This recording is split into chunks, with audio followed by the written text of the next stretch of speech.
Hey guys, I'm back in America again, and I wanted to make a video today about how I'm able to afford to travel so much.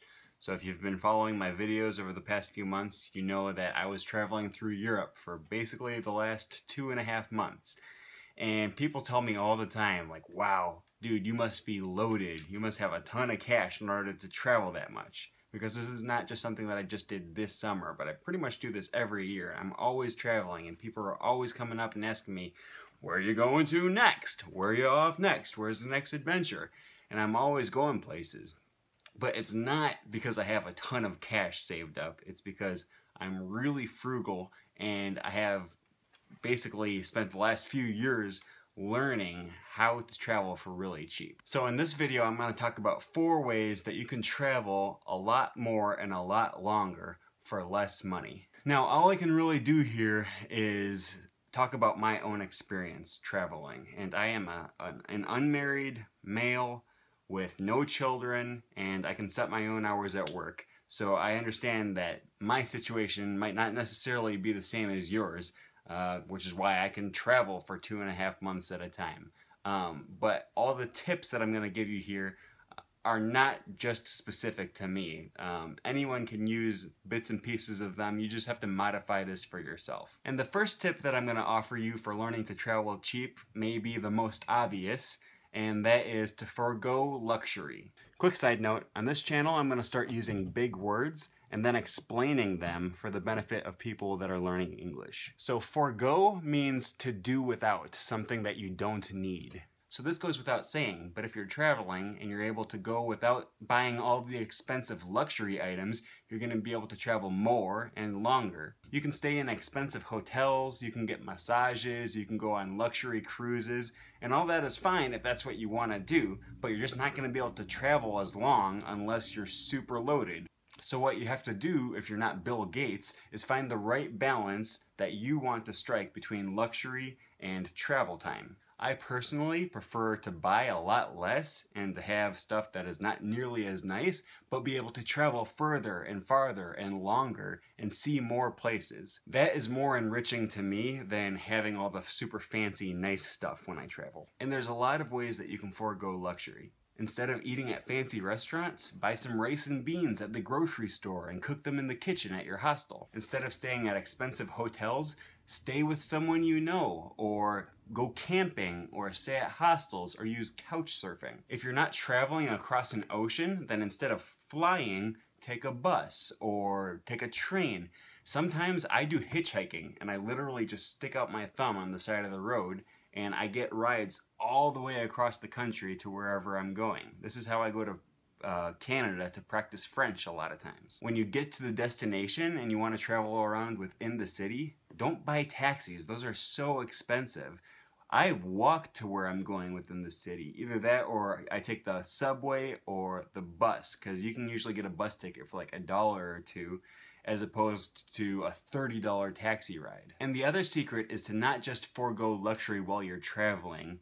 You do it while you're at home too, so that you can save up money to go traveling. If you're like me, then you're constantly saving up for some trip that you're gonna go on. And it takes me a long time because I don't make very much money. But I can do it because I'm constantly looking for ways to avoid spending money. I don't eat out very often, but when my friends want to go out and I feel like being sociable, I'll go with them and buy the cheapest thing on the menu. And I don't buy soda, I drink water. And this is something I do all year long in order to afford going on vacations and trips around the world. My next tip is to be flexible about when and where you're gonna travel. If you don't have a specific time or a specific destination in mind, you just want to go somewhere, but you don't care when or where, then you have a lot of freedom to find really cheap travel experiences. If you've been following my videos, you know that I just walked the Camino de Santiago, which is a backpacking trip across Spain, and it's probably the single cheapest month-long excursion that you can take. I slept in alberges and hostels every single night, so I didn't camp out at all, and I spent an average of €6 a night for my place to stay. You multiply that by 30 days that I spent traveling and you get €180 that I spent over the whole month.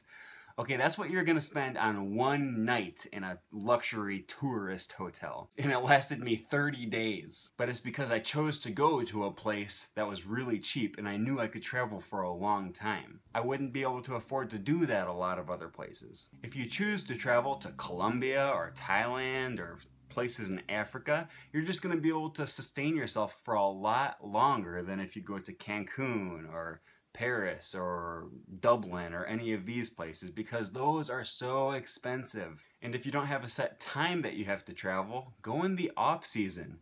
This doesn't work for me because I'm a college student, so I can only really travel for a long time during the summer. But if you can take vacation days any time of year, go in the times where people aren't traveling a lot. Check prices for flights or for bus tickets over the course of several weeks, because you'll see how much it varies even just over the course of a few days. But if you check over the course of several weeks, you'll be able to find a much cheaper ticket than if you're just checking for over the course of a few days. My next tip is to find a way to make money while you travel. Online jobs are becoming more and more popular, so if you already have one of those, then you're golden. While I was walking the Camino de Santiago, I met an Australian guy in one of my hostels who is a computer programmer or a coder or something. I don't remember exactly what he did, but all he had to do was bring his laptop with him wherever he went, and he was able to work from anywhere in the world.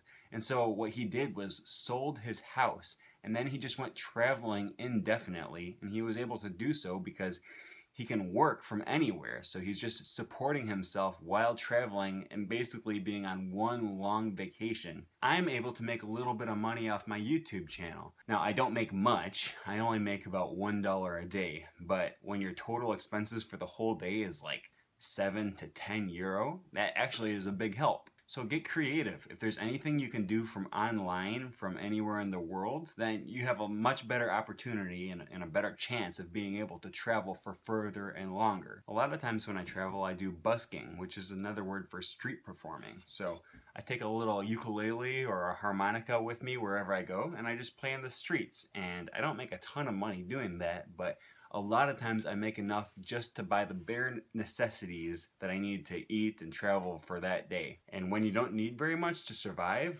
that provides all you need. Sometimes when I'm traveling for a long time, I'll also look for odd jobs that I can do to make a little cash on the side. So I'll help with painting or doing yard work or anything like that. If you know someone in the area, or if you have a Couchsurfing host, you can just ask them if they know anyone who might need a hand around the house or around the yard and go make a few extra dollars. If not, you can do a Google search for help wanted in the area. Now again, you're not going to make the kind of money you need to stay in luxury hotels, but if you're staying in hostels or couchsurfing and you just need money for food, this is going to help you go a lot further and travel a lot more. And the last tip that I want to mention here is something that I've already mentioned several times in this video, and that's couchsurfing. And I want to make this its own point in order to give it some extra emphasis. If you haven't heard of Couchsurfing before, this is an online service that connects travelers who are looking for a place to stay with people who are willing to host those travelers. It has similarities with Airbnb, except it's free. But it's actually a whole lot more than that too.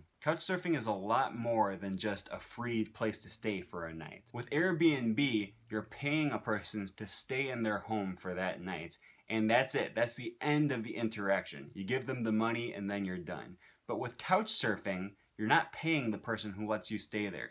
They're letting you stay out of the goodness of their own heart, and usually because they also want to meet new people and interact with you as a person. This means that you oftentimes have your own personal tour guide who is an expert on the city they live in. They'll be able to show you around the different places and probably give you tips on saving more money, which grocery stores are the cheapest in their country. They'll also often let you use their kitchen for cooking meals in, and a lot of times you'll cook meals and eat together. A lot of times they'll have their own car, and they'll be willing to take you out and go drive around and see different places that you wouldn't have been able to see if you were staying in a hotel. So Couchsurfing is this amazing service that allows an interaction between someone who's traveling to a new country or a new city for the first time and someone who's an expert and wants to share their city with you. And that's not always the case. Sometimes the host is someone that is new to the city, or sometimes they're working so they can't hang out.